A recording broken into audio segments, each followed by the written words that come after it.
Maaelujutud. Tere maaelujuttude kuulajad ja vaatajad. Täna taas meenutuste sari ja mul on hea meel, et meil on külas Eha Paas. Tere!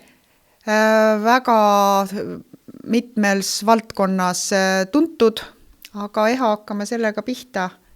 Kas sa oled maatüdruk või linnatüdruk? Mis on sinu seos maaga? No ma arvan, et ma olen ikka pigem maatüdruk, et ma olen sündinud Raplas. Minu vanemad küll tõesti kolisid palju, nii et Rapla maakonnas ma vist olen elanud 4-5 kohas, aga ainult ühe korra korteris, ülejäänud korrad ikkagi majas ja kõik mu suved olid hoopiski Ida-Virumaal Tudulinna lähedal sellises väikses külas, Raja külas ja seal siis olid loomad ja põllud ja marjapõõsad ja aiad ja moosikeetmised, nii et heinategu, et praktiliselt kõik nooruspõlve suved olid seal, nii et ma ikka olen maatüdruk. Ja kus koolis sa oled käinud, mida sa õppinud oled? Ma läksin peale põhikooli Tallinnasse, kergetööstustehnikumisse õppima õmblustehnoloogiat, nii et ma tegelikult armastasin õmmelda endale ise riided ja sealt nagu siis saigi idee, et nüüd lähen ja õpin, kuidas neid riideid teha. Ja lõpetasin väga hästi ja tegelikult Klementi kutsus mind enda juurde ka tööle, aga mina lõpetasin just sel ajal, kui oli viimane aasta kohustuslik suunamine, nõukogude ajal ju anti kohustuslikud suunamised, kuhu sa pead tööle minema ja mind suunati Raplasse ja mulle see töö ei sobinud, et ma oleks saanud lihtsalt õmblejaks ja ma tahtsin midagi rohkemat, nii et sinna see minu tarkus jäi, mida ma nüüd kasutan ainult vahest endale õmmeldes, et ega rohkem õmblustehnoloogia sellist teadmist ei ole kasutanud. Ja mul on hea öelda, et me oleme peaaegu kolleegid, mina sain keskkoolist juurde õmbleja motoristi ameti, nii et ma võib-olla nii osavate näppudega ei ole. Ja minu kodutehas oli Baltika. Aga lähme siit edasi. Eha, kui me ütleme sõna Eha Paas, siis kohe kangastub meil ette kogukonna areng, kodukant ja sellised terminid. Kuidas sa sattusid kogukonna arengu juurde? Kuidas, et sinust tuli tuntud kodukandi tegelane aastaid olles kodukandi tegevjuht? Kuidas sa sattusid sinna? Mina sattusin sinna tegelikult läbi töö noortega. Et kui ma selle õmblustehnoloogia lõpetasin ja sain aru, et mulle ikkagi õmbleja töö ei sobi, et siis alustasin noortega tööd Rapla huvikoolis ja seal siis Eesti lasteorganisatsiooni Raplamaa osakonna loomise ja klubiliste tegevustega ja sealt ma kohtusin Jüri Rutega, kes töötas sel ajal Noorsooametis, Kultuuriministeeriumi all, kui ma ei eksi, ja sealt haridusministeeriumi all on noorteosakond ja haridusministeeriumi all ja sealt Jüri kutsus mind sellisesse organisatsiooni nagu Uus Eesti, mis täna kannab pealkirja Eesti 4H ehk maa lastele ja noortele suunatud organisatsioon, et ma võiks tulla ja hakata üles ehitama sellist maa laste organisatsiooni. Ma võtsin sellest kutsest siis kinni ja niimoodi ma sinna noorteorganisatsiooni sattusin ja kuna see tegeles ka maa laste ja noortega, siis ma sain kokku külaliikumise ärgitajatega. Mis aastatest me räägime praegust, on sul meeles?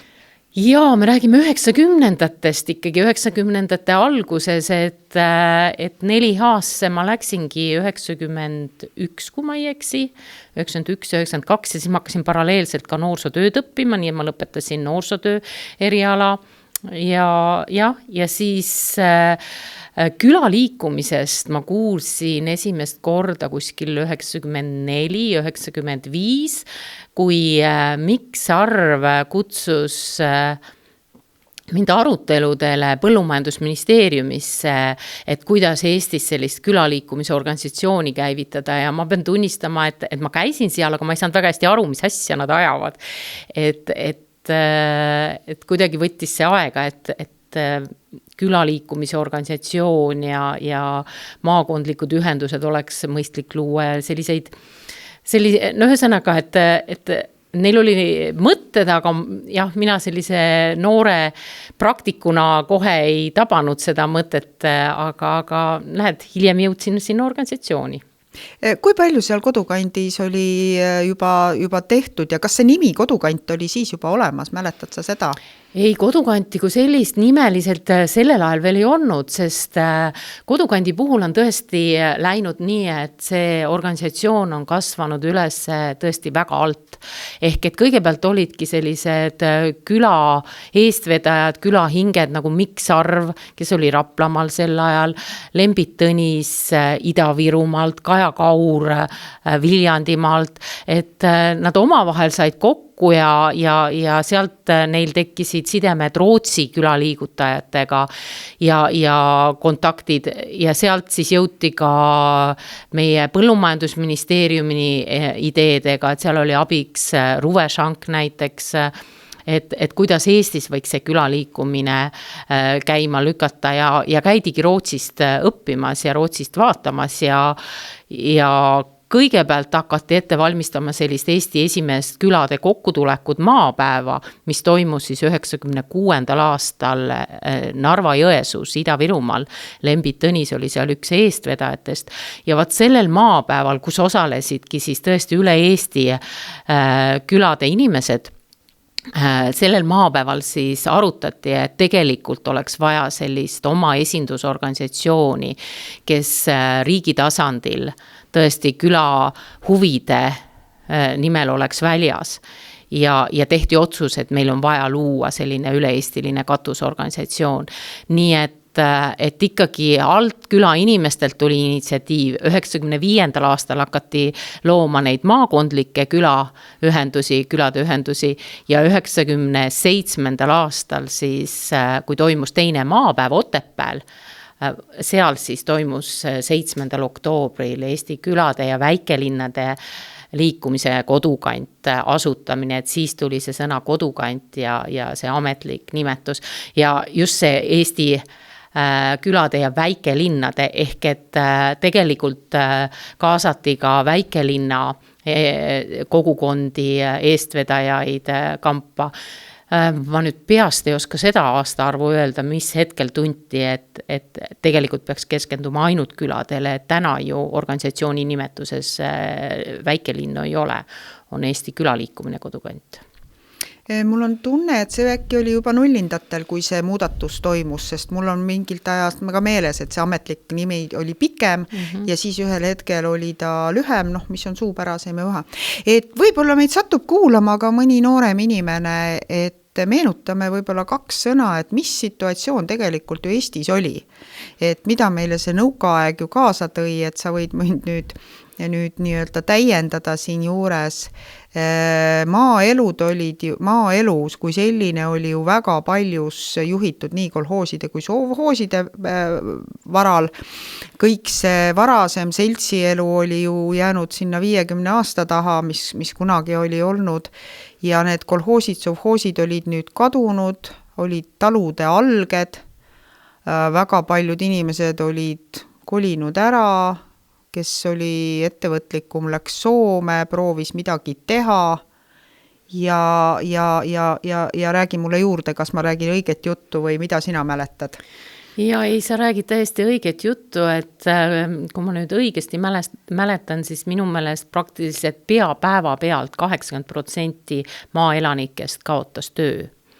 Et see on ikkagi, kui natukene mõtlema hakata, väga suur number ja oligi, kes siis läks otsima paremat elu sealt linnast ja inimesed maal mingil, saidki aru, et kui sa tahad siin maal elada, siis kõik on su enda teha.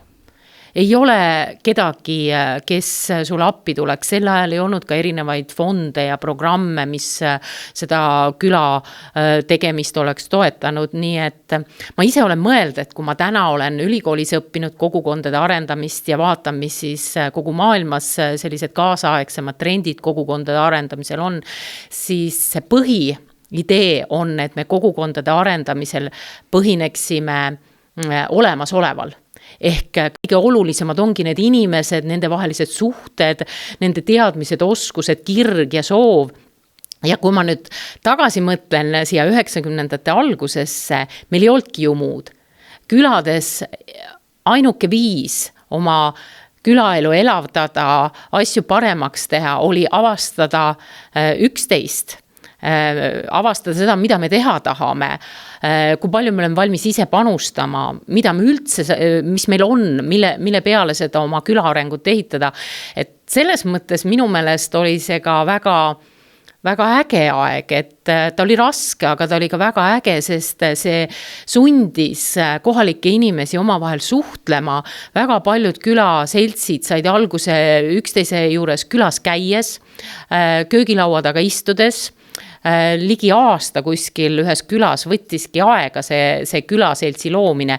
Aasta otsa käidi külas ja üksteisele tutvuti, peeti üksteise sünnipäevi, käidi ühiselt saunas, et see protsess oli nii oluline ja sealt tulid ägedad avastused ja kui ma mõtlen ka 95. aastal, et milline julgus küla esindajatel mõelda, et meil oleks vaja ka sellist rahalist programmi ja suudeti, ei olnud ju veel seda katusorganisatsiooni, vaid oligi lihtsalt liikumine, eestvedajad. Ja need samad eestvedajad siis regionaalminister sel ajal oli Ants Leemets, kui ma ei eksi, ja maavanemad saadi kampa ja mindi koos Rootsi vaatama, et kuidas seal see külade arengu toetamine käib.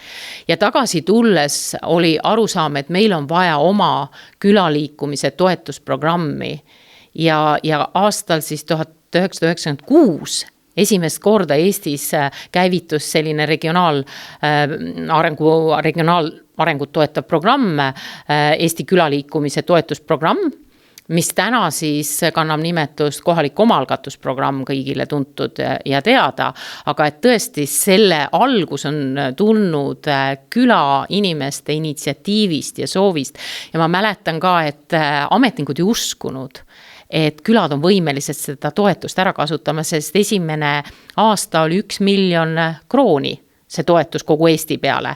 Ja kas küla inimesed suudavad nüüd projekti kirjutada ja 1 miljoni krooni nagu ära taotleda ja loomulikult nad suutsid. Et see oli ametnikele üllatus ja tegelikult hilisemates analüüsides ongi välja tulnud, et just see sama külaliikumise tänane kohaliku omalgatuse programm on olnud üks edukamaid regionaalprogramme.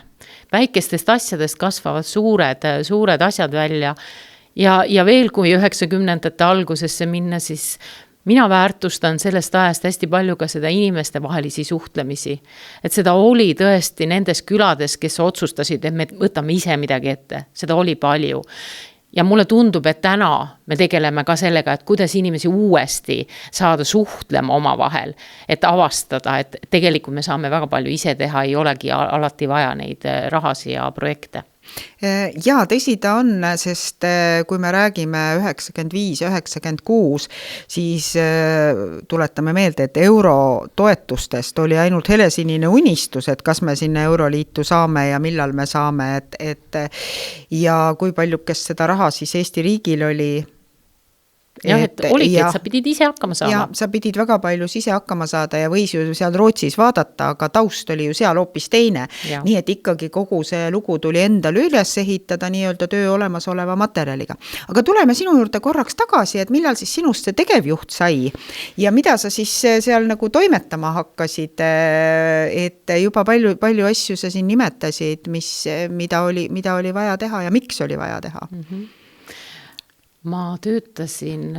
Kas olid esimene tegevjuht kodukandis? No põhimõtteliselt ja enne mind oli vist üks noormees, aga ta oli väga lühikest aega ja ühesõnaga mina olen aru saanud, et selline pikemaajalisem lepinguga tegevjuht tõesti olin mina esimene ja mind võeti tööle siis 99. aastal suvel ja 99. aasta augustis toimus ka 3. maapäev Hiiumaal ja minu esimeseks ülesandeks oligi minna siis hiidlastele appi selle maapäeva korraldamisel. Aga üks selline huvitav fakt veel, et kui mind tööle võeti, siis selgus, et ega organisatsioonil raha minu palkamiseks ei olnud. Ehk raamatupidamises tuli välja, et ega raha ei olnud. Ja kus siis minu palgaraha tuli? Liikmed, maakondlikud ühendused leidsid selle raha, et nad pidasid nii oluliseks ikkagi selle organisatsiooni igapäevase töö arendamist seda, et siia on vaja lisaressursse, meil on vaja ühist sellist huvikaitset teostada ja oldi valmis oma vahenditest, kes siis kust maakonnas selle toetuse sai kogu siseliikmete vahel, aga minu esimene palk tõesti tuli täiesti alt küla liigutajatelt, nii et selles mõttes oli väga uhke tunne, et nii oluliseks peeti ja mulle see sai osaks selline usaldus. Aga jah, siis ma sõitsingi minu esimene suurem kohtumine siis küla liigutajatega oli Hiiumaal, kuigi ma olin ka esimesel maapäeval Narva-Jõesuus ja isegi noortegruppi vedasin seal ja meie president Arnold Rüütel oli minu töögrupis ja hästi põnev oli. Aga Hiiumaale ma sõitsin ja läksin siis Tõnu Otsassoni juurde, kes oli Hiiumaa poolelt siis see eestvedaja, juba siis eakas vana härra. Läksin palade teabetuppa ja seal ta istus, igal pool olid raamatud ja dokumendid ja kaustad ja seal ta oma hiidlase rahulikkusega siis valmistas seda maapäeva ette ja mina, kes ma olen selline hästi praktik, kellele meeldib, et kõik asjad on ära planeeritud, võimalikult vara, detailselt läbi mõeldud, saan aru, et et kõigile pole majutustki veel nagu korraldatud ja mõne päeva pärast nagu 300 inimest pluss veel külalised tulevad. Et mina mõtlesin, et see maapäev kukub läbi. Sest mina, kes ma alati kõik asju planeerin ja korraldan, detailselt mõtlen läbi, on olukorras, kus vana härra rahulikult kulgeb. Ja tegelikult oli see üks minu meeldejäävamaid ja ägedamaid maapäevi, et kõik toimis. Ja mulle tundub, et see toimiski tänu nendele inimestele ja suhetele, sest Tõnu hakkas helistama. Ja kui teised hiidlased ka nagu tajusid, et nüüd tulebki ja kõik sai korraldatud, kõigile leiti majutuskohad, eks seal väikest segadust oli, me olime eri kohtades, bussid sõitsid, siis keegi kaotab kohvri ära vales bussis ja keegi ei olnud kuri. Vaat see on mul ka Hiiumaa maapäevast, et kui ma mõtlen sinna 90ndate lõppu ja 2000 algusesse, siis küla liikumises oli hästi palju rõõmu ja teineteise toetust, et kui midagi oli viltu, siis pigem tuldi appi. Viimastel aastatel ma ei saa seda päris öelda. Mitte organisatsiooni mõttes, vaid üldse, et kuidas, kui me täna ühiskonnas vaatame, et kui midagi on viltu, siis me pahandame kõva häälega ja nõuame. Aga see, kuidas inimesed igaüks käed külge lõi, et selle saame ümber korraldada, kuule, ma nägin su kohvrit seal ja toimetame selle, kõik lahenes, nii et väga-väga inspireeriv kogemus oli Hiiumaa maapäev ja sealt ma nagu tundsingi peale seda, et mul on nii palju õppida, et ei pea olema kogu aeg kõik ette valmistatud. Mis seal Hiiumaal siis toimus? Kas hakkas juba pihta mingid töötoad ja konsultatsioonid riigi esindajatega või millal sellised formaadid juurde tulid? Ja see tuli juba siis juurde, et tegelikult külaliikumise alguses saadik on olnud kogu aeg sellised teemad, et kuidas toetada siis kohalikku aktiivsust, kohalikku algatust, kuidas toetada kohalikku ettevõtlust ehk selline majandustegevus ja siis see huvikaitse, et tõesti külad elaksid ja koostöövõrgustike tähtsus, et luua omavahel seda koostööd, et need olid teemad ja Hiiumaal samamoodi, et inimesed tulid, külastasid kõigepealt erinevaid külasi siis Hiiumaal ja mida nad siis nägid ja siis oli meil teisel päeval ikkagi sellised arutelud nende teemade üle ja mulle väga meeldis, et et oli nagu lähenemine, et mida me ise saame teha. Et kui me räägime, et kuidas toetada seda kohalikku algatust ja aktiivsust, siis see esimene tasand, et mida me ise saame ära teha. Ja kui meil midagi jääb puudu natukene, et kus siis need partnerid on, kus see lisaressurss on, mida me veel vajame juurde lisaks ise tegemisele. Ja siis kõige lõpuks, mis siis nagu riigi tasandil vajalik on toimetada, et mis need meie ettepanekud riigi tasandile on. Et see kolmene lähenemine hästi oluline ja see nii hästi haakub tänase kaasaegse kogukondade arendamisega, kus me ka peaksime eelkõige keskenduma sellele, mida me ise saame teha ja siis vaatama, et kus see puudujääv tuleb. Nii et need arutelud olid, võeti vastu maapäeva otsus, mis ka edastati poliitikutele, ministeeriumitele nii, ja millega tehti tööd ka külaliikumises endas hästi põhjalikult. Ja sa nimetad huvitavaid asju. Me hiljuti arutasime sel teemal ka Krista Kõivuga, kes tookord oli Põllumajandusministeeriumis ja käis läbi selline teema, millele väga head vastust ei leidnudki, et kuivõrd nõukogude ajal kas üldse oli, tal puudus ka see kogemus Põllumajandusministeeriumis nagu selline teema nagu maaelu. Et see oli ikkagi eraldi, et jah, et kolhoosides, sovhoosides olid kulturnikud ja selle eest hoolitseti, aga et kas keegi kuskilt keskelt ka, nii et ma arvan, et see ministeeriumist vist või tead sa vastust? Ei jah, et ju seal oli kindlasti see ideoloogia teema, et kuidas me peaksime mõtlema ja tegema, aga ma ei tea küll, et sealt oleks midagi. Ma arvan, et nõukogude ajal inimesed ise omavahel seda maaelu omavahel suhtlemist hoidsid, et jääda terveks kuidagi selles Nõukogude Liidus. Nii, aga küsin nüüd selliseid neid praktilist poolt ka, et millal Kodukandi kontor tekkis ja kuhu ta tekkis ja sa rääkisid rahastusest, aga mingil hetkel on ju olnud ka riigi toetust küll väiksem ja suurem ja siis ta on ära kadunud ja ütleme seda aega olnud ja kas need, et mõne sõnaga sellistest praktilistest asjadest ja kui kaua sa üksi olid siis tegevjuht, kas kedagi said veel palgale võtta?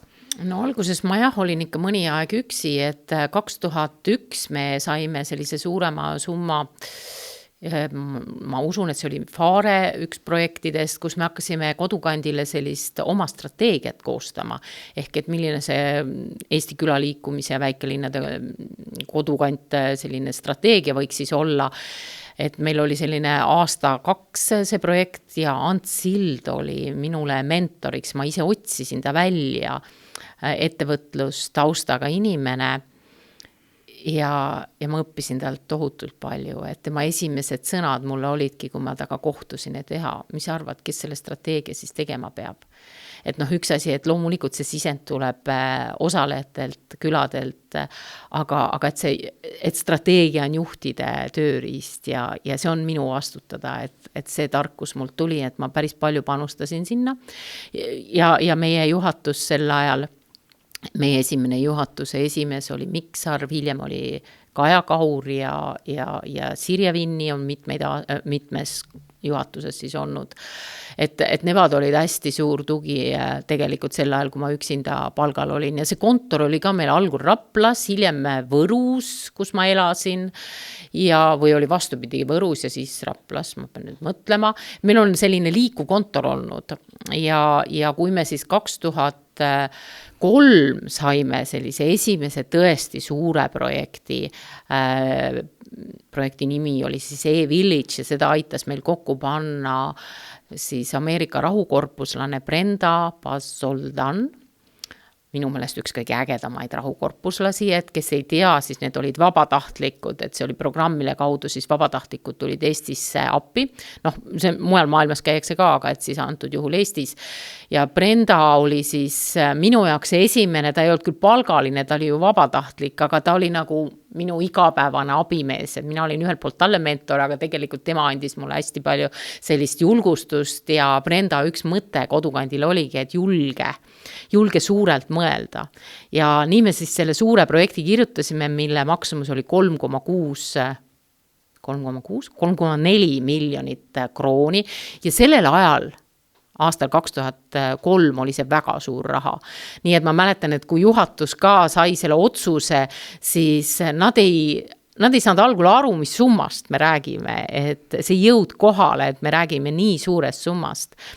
Ja see oli paariaastane projekt. Ja see on üks minu selliseid lemmik väljakutseid olnud, et me jagasime Eesti 5 piirkonnaks ja me kaasasime 124 küla kogukonda siis oma küla arengukava koostama. Ja mul oli nii hea meel, et meil õnnestus, ma arvan, selle aja Eesti vingemad koolitajad, mentorid saada selles valdkonnas, et Silva Anspal tuleb mul meelde, Sirje Kuusik, ettevõtluskonsultant, Karri Raagma, Tartu Ülikooli inimene teadustaustaga, siis oli meil Lea Sudakova, Indrek Kärner, Ülar Loolaid, et iga piirkond sai oma mentorid ja 5 korda selliseid koolituspäevi, kodutegemisi, mille tulemusena siis tõesti nendes külades valmisid arengukavad ja pea kõikides nad tõesti valmisid ja ka endiselt täna ma kuulen nendest samadest küladest, nende tegemistest, et see oli hästi tugev vundament, mis see projekt ladus. Sealt tuli hästi palju tugevaid külaseltse oma ideede, oma teenuste, oma tegevustega ja mis minu meelest ühiskonna mõistes on oluline, et sealt anti hoogu juurde valdade arengukavadele, sest meie protsessis, kuigi seadus nõudis, et valdadel on arengukavad ja me saatsime külaesindajad uurima oma valla arengukava ja siis selgus, et vallal pole arengukava, kuigi seadus nõudis.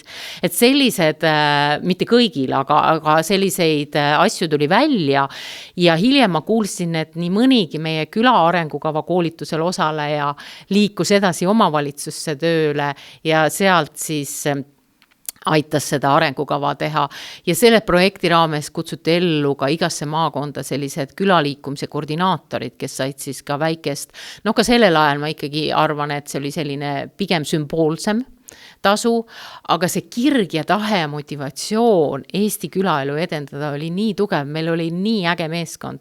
Nii et ma arvan, et me liigutasime mägesi ja see siiamaani annab tunda, et selle projekti mõju. Hiljem me tegelesime samas mudelis passiivsete küladega.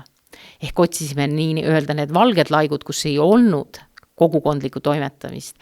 Ja ka see projekt tõi välja, et kui 124 passiivset piirkonda võtsime, siis 100 moodustati meeskonnad, kirjutati projekte, toodi paar miljonit Eesti krooni kokku siis oma väikeprojektidega nendesse passiivsetesse kohtadesse.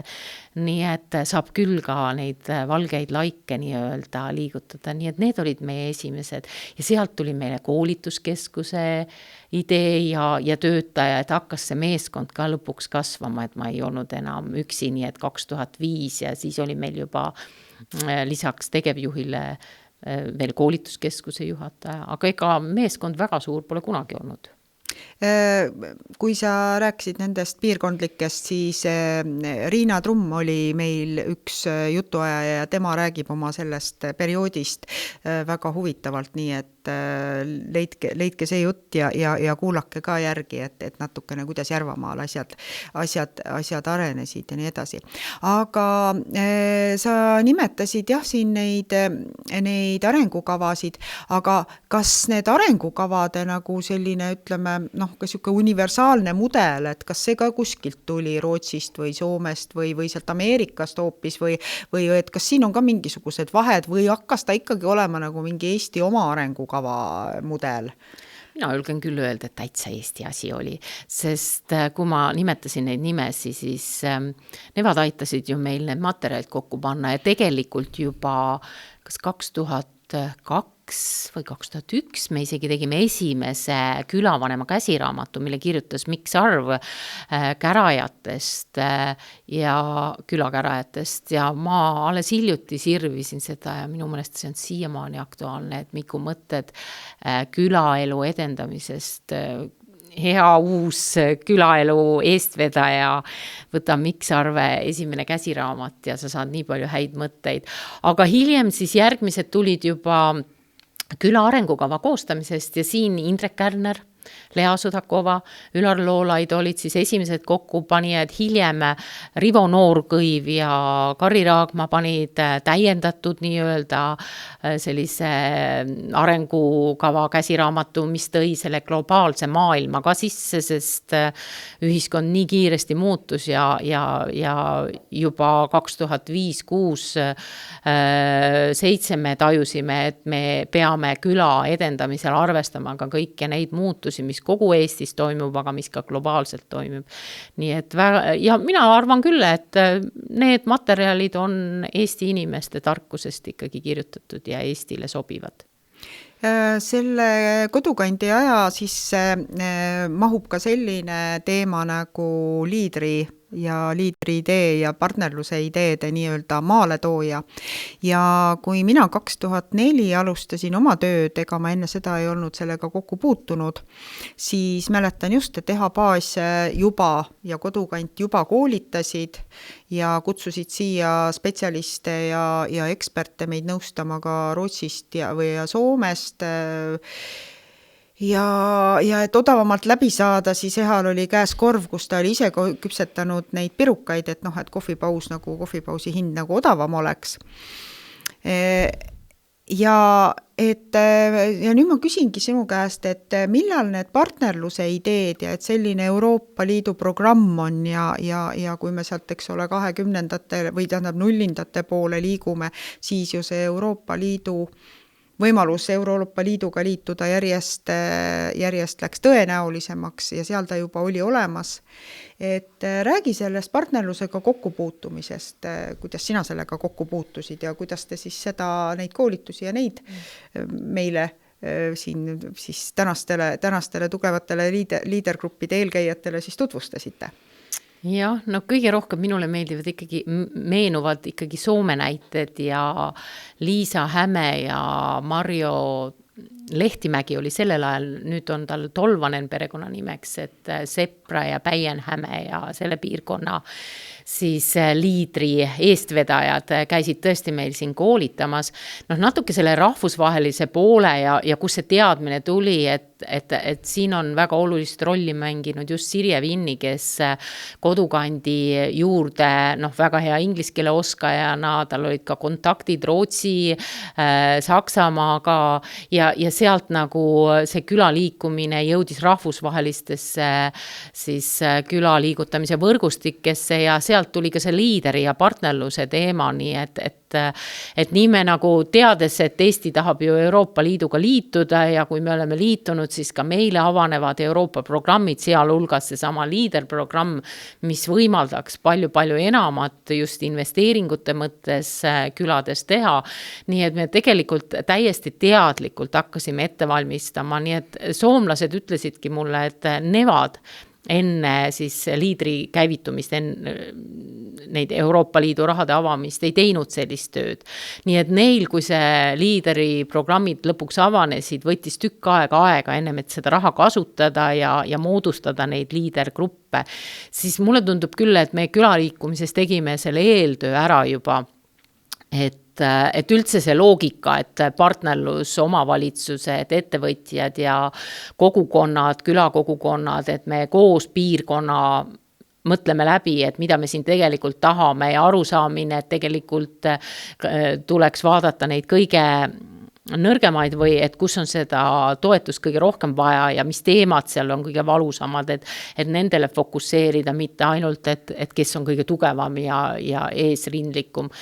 Nii et selliseid õppepäevi ja arutelus oli päris palju ja oli ka tegelikult päris palju arutelus, et kas seesama maakondlik külaliikumise organisatsioon võiks kujuneda selleks liidertegevusrühmaks. Ühel juhul ta nüüd tänaseks on kujunenud. Ja Läänemaal oli see julgus, et nemad tegidki oma kodukandi põhjal. Teistel ei olnud seda julgust. Ma mäletan, et siin oli palju vaidlemist, et kas ikka on see sobilik, et ühest organisatsioonist kujuneb liidergrupid, et siin oli kartusi, oli juttu, et see kindlasti ei leia aktsepteerimist, et see ei lähe läbi, see teie tegevusrühm sellisel kujul. et mul on natukene kahju, ma arvan, et see oleks väga äge olnud, kui nendest maakonnaühendustest oleks kujunenud kõikidest need liidergrupid. Noh, tänaseks ma loodan ikkagi, et seal, kus see külaliikumine maakondlikult on jäänud, et see koostöö liidergrupiga on, aga hetkel tundub, et liidergrupid ongi ju eelkõige selle külade arendajad ka, et nad on kujunenud selleks. Jah, sest kui kiiresti vaadata ajalugu, siis ka kunagi oli ju täiesti eraldi külameede, aga tänaseks on see sulandunud ju ka liidrisse, nii et.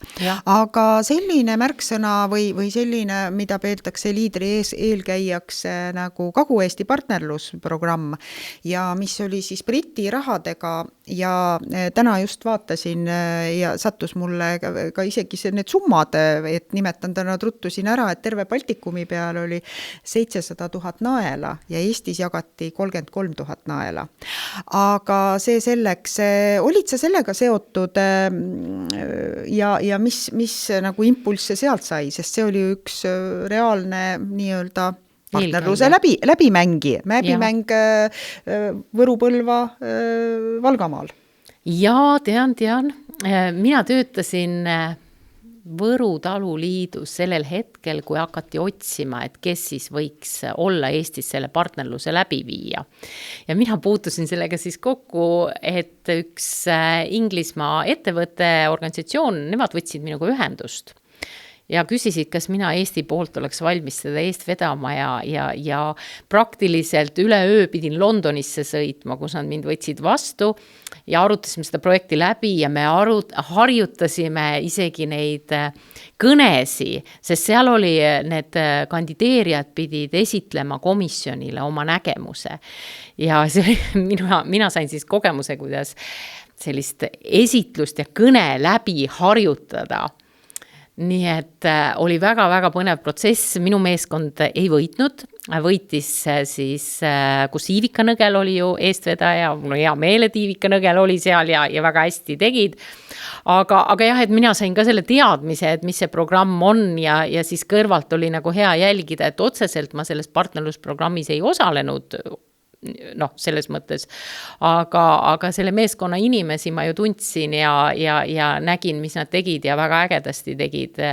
Nii et, aga see jah, et sa saad kandideerida ja sellises rahvusvahelises meeskonnas ja kuidas asju aetakse, et Eestis mul ongi tihtipeale tunne, et vähemalt sel ajal oli, et kui me peame kuskil esinema ja midagi kaitsma, et siis me ei pööra piisavalt tähelepanu ettevalmistusele. Et see programmi ettevalmistus õpetas mind, et tuleb läbi mõelda tõesti kõik need sõnad, laused, mida sa tahad öelda, et sind kuulda võetaks. Noh, nüüd meil on need häkatonid ja siis me harjutame lifti kõne ja nii edasi. Aga juba sel ajal näed tegelikult rahvusvaheliselt pöörati sellele tähelepanu. Nii et jah, teist Kodukant oli vaieldamatult väga tugev selle baasi looja, et ta oli olnud aktiviseerinud inimesi nendeks tegevusteks, millest sa jõudsid siin rääkida ja teiseks ja partneriks ministeeriumile, et neid liiderkoolitusi läbi viia ja ma arvan, et tähendab, see on ka põhjus, miks Eesti oli nii julge, et ta nägi, Eesti on nii valmis, et juba järgmisel perioodil julges anda maksimumi ehk 10% siis maaelu arengukava nendest vahenditest juba liidrile. Meie naabrid siin lõuna pool Leedu, Läti hakkasid tagasihoidlikumalt pihta. Ja kuskilt on, sa ise töötasid taluliidus, et kas sa seda ka mäletad, et ikka natukene oli, et noh, et see maaelu raha, et see on ju põllumeeste raha ja mis ja kuidas ja Ma mäletan, et see oli võitlus, et ma külaliikumise poole pealt osalesin maaelu arengukava koostamisel ja neid arutelusi, mitu protsenti siis Eestis see liider võiks olla, et need arutelud olid laual ja me ikka päris jõuliselt seda, me võtsime kohe eesmärgiks maksimum, mis võtta annab. Sest oli nagu nii kindel veendumus ja arusaame, et see väärib suuremaid toetusi ja see annab Eesti ühiskonnale tagasi ja ma arvan, et see oli väga õige otsus, et no eks seal ikka oli vaidlust, võib-olla siin see teema, et tootmine, suurem tootmine, väiksem tootmine, et kuhu me siis neid rahasi suuname, aga mul on hea meel, et selles osas ka ministeerium ise oli pigem toetaval seisukohal ja see protsent tuli sinna ja see ma arvan, et see oli väga äge ja väga õige otsus. Ja tegelikult ega Eestil ei läinud ju palju aega, et siis kõike seda rahaga kasutada, sest meil oli see ettevalmistus tehtud, et tegelikult ju kogukonnad, omavalitsused, ettevõtjad, nad ootasid seda rahastust ja seda programmi käivitumist, et selles mõttes külaliikumine tegi väga suure töö ära ja külaliikumine on andnud ka ju nende samade, mis ma mainisin, et olid maakondlikud külade koordinaatorid, et suur osa neist liikus ju edasi liidertegevusgruppide juurde tööle, nii et me oleme nagu ka tegelenud personalipoliitikaga, et koolitanud ja valmistanud ette riigile ühiskonnale olulisi inimesi, kes suudavad külaelu teemadel nõustada ja koolitada. Mõni sõna veel, kui kaua sa kodukandis olid? No minu teekond on nii, et siis kodukandi tegemistega ma olen kursis olnud algusaegadest, nagu ma ütlesin juba sellel esimesel maapäeval osalesin, kuigi ma tahtsin küsida, kaua sa tegevjuhi ametit pidasid?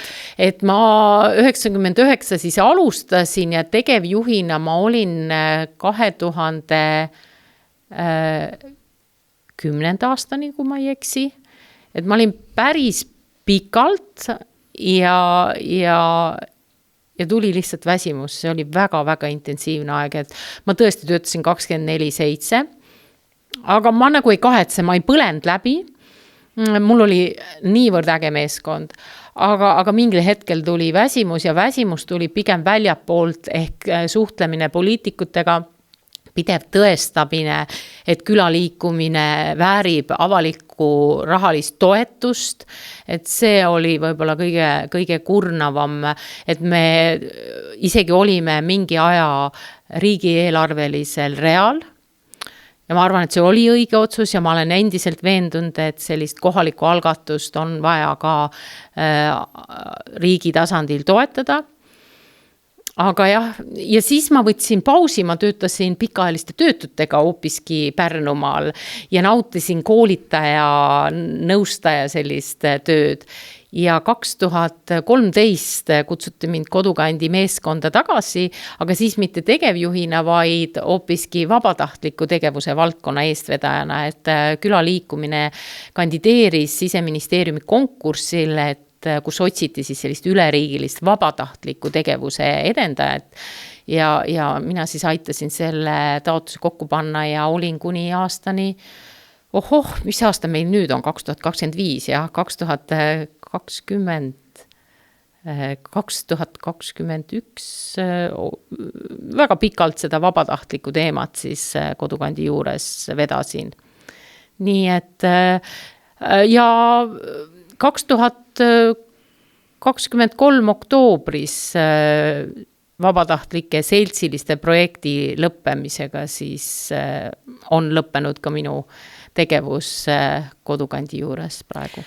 Aga küsin tänapäeva kohta mõned küsimused veel, et sa oled praegust ju liidriga seotud, aitad tegevusgrupil Arenduskoda toiduprojekte, nende räägi sellest toiduprojektist ja siis sa ise ka nimetasid, et sa oled saanud mahti vahepeal enda haridusteed viia järgmisele tasemele ja kogukonna, kuidas see siis öelda, ütle ise see nimetus õigmine, et need kaks teemat käiks ka kiiresti üle enne, kui me otsad kokku tõmbame. Jaa, et aastal 2020 Tartu Ülikoolis avanes esimest korda Eestis võimalus magistriõppes minna kogukonna tööd õppima.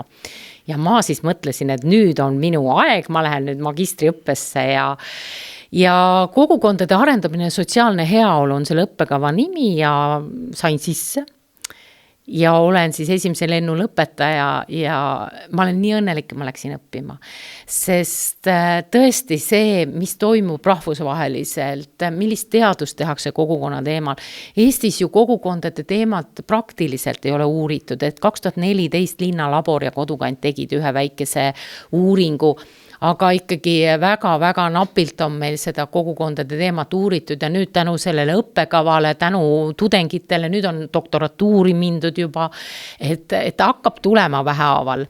Nii et ja minu jaoks on see kogukondade teema täna üldse kõige olulisem teema, et olen Eesti Rahvaülikoolide Liidu juures siis selle projekti juht, kus üle-eestiliselt püüame siis seda kogukonna teemat nähtavale tuua ja seda teadmust nii akadeemilist kui praktikute osa kokku tuua, kogukonna veebist võib kõik siin otsida, aga toidu juurde, toit on ülioluline. Räägime me külade liigutamisest, räägime me kogukondlikust tegevusest maal või linnas, siis toit on see, mis kokku toob. Mul on alati kohalik toit väga meeldinud, juba taluliidus, kui ma töötasin, siis ma panin hästi palju tähelepanu ja energiat kohaliku toidu teemale, kuidas kohalik toidutoode nähtavaks tuua, sai ju Võrumaal kunagi maarahva väljanäitus korraldatud, et oli väga vinge üritus, et kohalikud tooted välja.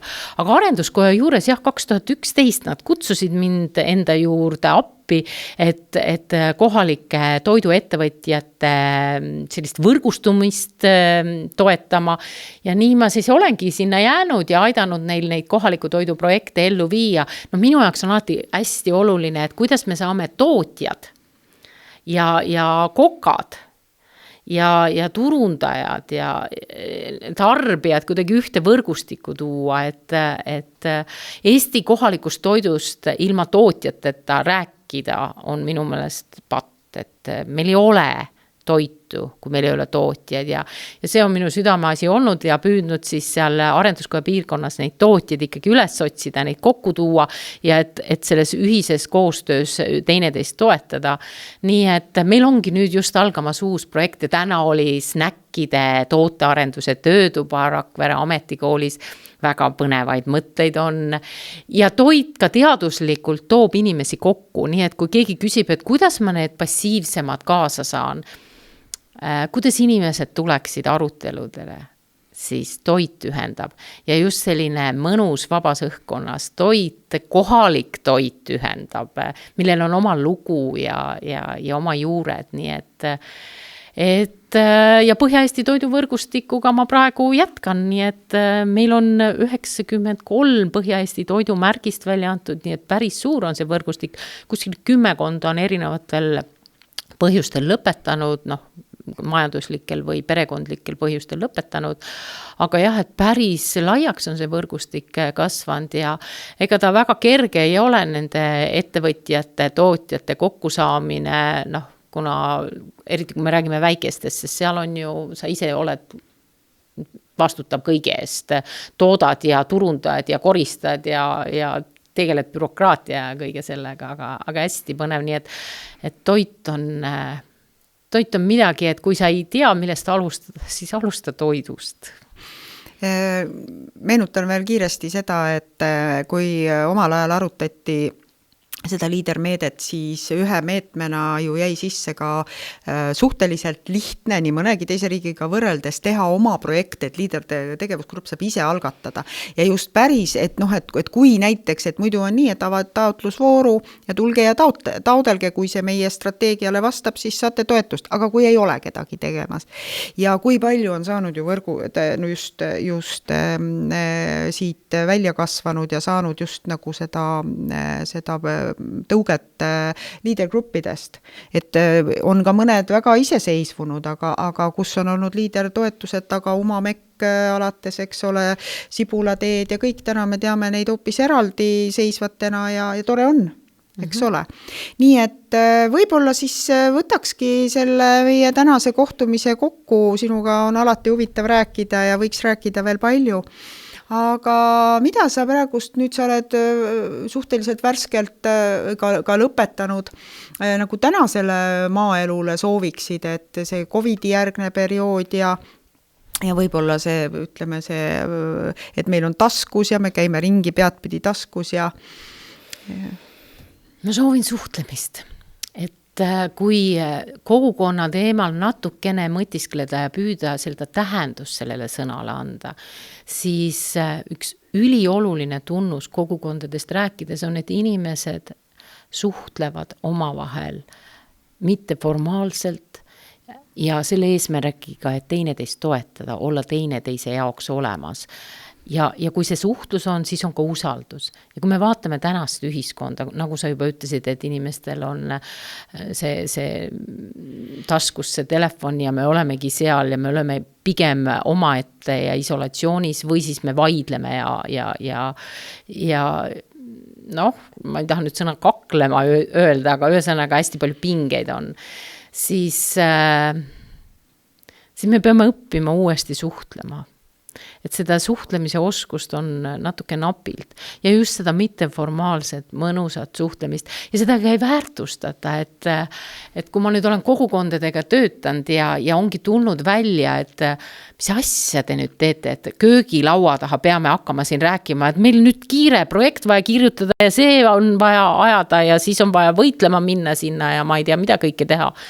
Ja kui sa oled suutnud neid kuskil pool aastat nügida lihtsalt rääkimisele, sest kui sa suhtled ja räägid, siis sa avastad oma partnerit, hakkad mõistma, miks ta nii mõtleb või miks ta nii teeb või mis talle on oluline.